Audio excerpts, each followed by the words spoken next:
爆料大神 Shams 最新报道指出，詹皇的决定并非出于金钱考量，目标缩小至骑士、热火与76人这3支球队，最终决定可能随时都会出炉。 We've just been waiting on word from the king. Waiting on word from LeBron James, and waiting and waiting and still waiting. But in the meantime, it's been the summer of LeBron, right? As the NBA world awaits his decision, but he's kept busy.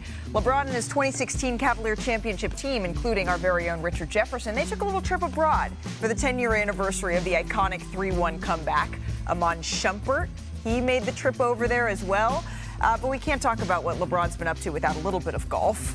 He's been in Ohio, Pennsylvania, the New York area, and he was across the pond as well, although I think it was Scotland, not London. And this past weekend, he was back in the Big Apple for a Jay-Z concert at Yankee Stadium. I wanted to go to that. I know you did too. And then he's scheduled to be at Fanatics Fest on Thursday for a live podcast episode of Mind the Game here. So LeBron's free agency, it's lasted about 2 weeks so far, making this already the longest free agency of his career when he's switched teams. If history is any guide, when he returned to Cleveland in 2014, the announcement came on July 11th. So Kendrick Perkins, we're bringing it back by popular demand. You have a word of the day on this entire LeBron situation. What is it, my friend? I just realized that school is about to start again in about 3 weeks. Yeah. So Bron needs to hurry up. At this point, the word to describe what he's doing is grandstanding. Ooh. Grandstanding. I believe that he already knows where he wants to go, but the definition of grandstanding, the act or practice of behaving or performing in a showy way in an attempt to impress others. I believe that he already knows where he wants to go. I believe that LeBron James is in the moment where he wants to feel love. He's loving all the attention. He's loving the phone calls from all the different organizations that want him to come there. He's loving the phone calls from all the other stars and superstars around the league. And rightfully so, because guess what? If I was in this position, damn it, I would be grandstanding as well. But at some point, I want to go on vacation. At some point, I don't want to be on call from when LeBron James make his announcement. Damn it, hurry up. Hurry up. What is actually the most valuable skill that he is bringing to his next team now? He's going to turn 42 this season. So, in the spirit of words of the day, I have one particularly for millennials because there was a crazy book and show. The word to describe what LeBron James brings to a squad is he's an anamorph. He's an anamorph, which means he can fit in with any type of basketball, he can fit in with any type of player because he has a skill set that continues to morph to what the team needs to be successful. We saw him last season with the Los Angeles Lakers. He morphed into one of the best, I can't believe we're saying this, third options based off of what we've seen historically in his career. Yeah. He was able to play alongside Luka Doncic and Austin Reeves seamlessly. But then in the same year, we saw what happened in Houston. I still have PTSD because he morphed back into a primary option and won them a playoff series just by the skin on his back and on his, chin. So when you think about LeBron James, he has every skill set, passing, basketball IQ, scoring. And so it's almost like that's why he has so many callers, because everyone knows they can use him, especially the championship pedigree. LeBron, look, he's still an amazing athlete, especially for his age, but his athleticism has waned a bit, as it tends to happen for guys in his 40s. Basketball IQ is still historically high. Wherever he goes, that team is going to get a massive boost of know-how, of smarts, of savvy. And that, to me, is the biggest thing that he's going to bring wherever he lands.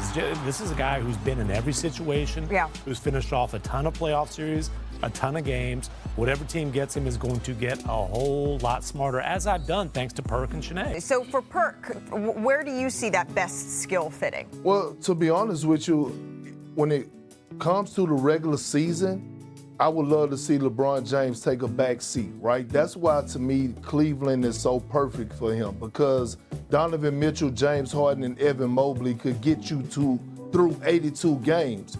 Now, when you get to the postseason and you need LeBron to be that dude while still having the pieces around him, that's when LeBron James actually loves to show the world that I still could be a number one option. I still could be that floor general. So when you look at this order and you're looking at the betting odds, yes, they have the Cavs number 1 and Golden State number 2, which I believe that should be his top 2 destinations. But if I'm LeBron James, considering that my journey started in Cleveland and looking at their roster and what they did in the conference finals, I'm saying to myself, all they was missing was leadership.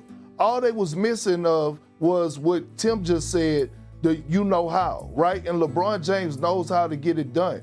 And so when you think about the positive impact that he could have on the mindset of a James Harden, Donovan Mitchell, and especially Evan Mobley, we talk about bringing the dogs out of players. That's what Bron could bring to Cleveland. It's been really 6 the whole time. I think it's down to 3. One of the 6, though, the Minnesota Timberwolves, that's the one where there's the cleanest fit. They've got a LeBron-sized hole at the 4 in their starting lineup at power forward. And so, again, that's the cleanest fit.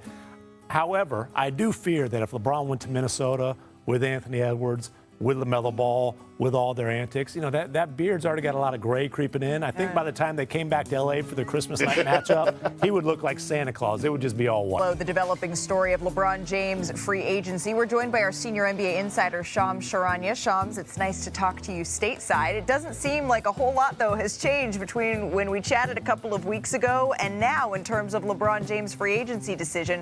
What's the latest you're hearing on a potential timeline?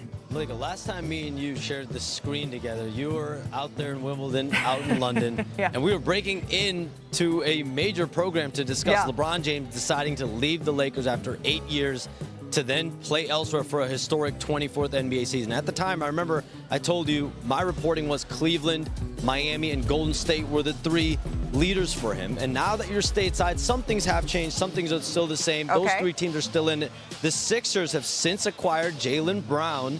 Minnesota, we know, already got LaMelo Ball. They are also 2 of the teams that are involved. But my understanding is right now, as we speak, LeBron James has the information that's needed to make a decision. It's decision time right now for LeBron James. Team presidents, GMs, they're all talking to Rich Paul here again this week. They've made all their pitches. LeBron James has listened to multiple voice notes delivered to him by Rich Paul from other owners and presidents from teams that are trying to give him their best pitch. And the feel is that those 5 teams remain in the mix, but a focus on Cleveland, Miami, and Philadelphia. And he's made it clear he wants to be a part of a team where he has a chance to compete for a championship, a new team environment and culture he can be a part of. But the reason that this is taking so long and why he's able to take his time is this is not a money-driven decision. So you have teams that are offering him minimum deals, exceptions, some salary cap space as well. So he's able to take his time and sift through this decision. But this could be really any day, any week now. All right, so Cleveland, Miami, and Philadelphia, it seems like we're getting narrowed down here, Shams. I appreciate the insight. You know that it's getting serious when it elevates from a text message to a voice message.